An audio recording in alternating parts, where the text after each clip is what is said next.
So we're here at 1831 Columbus Road in Cleveland, right on the river, across from Irishtown Bend and Merwin's Wharf and all that. There's a place called the Foundry there now. But this location, as you can see here by this, was the site of St. Mary Catholic Church. It says organized 1826. And this is commemorating this site where Cleveland's German and Irish immigrants erected the first Catholic church, and dedicated in 1840. Our Lady of the Lakes was built on a Latin cross floor plan. The Greek revival structure was raised in 1888. St. Mary is the patron saint of navigation and shipping. She spreads her mantle over the river, providing ships and crew on the voyage.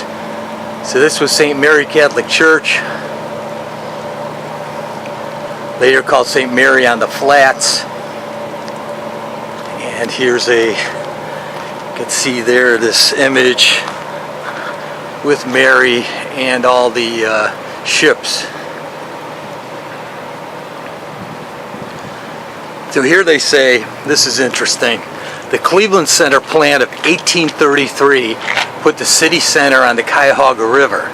Introducing the role of sacred geometry, we are led to the St. Mary Church site following the design of the road features.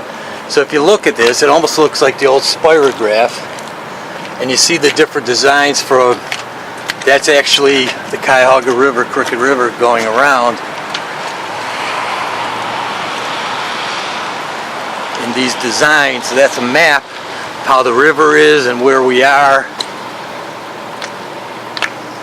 And here it says, the sublime was explored in the early 18th century as a religious experience producing the play of boundlessness and divinity in nature. This theme is represented in St. Mary.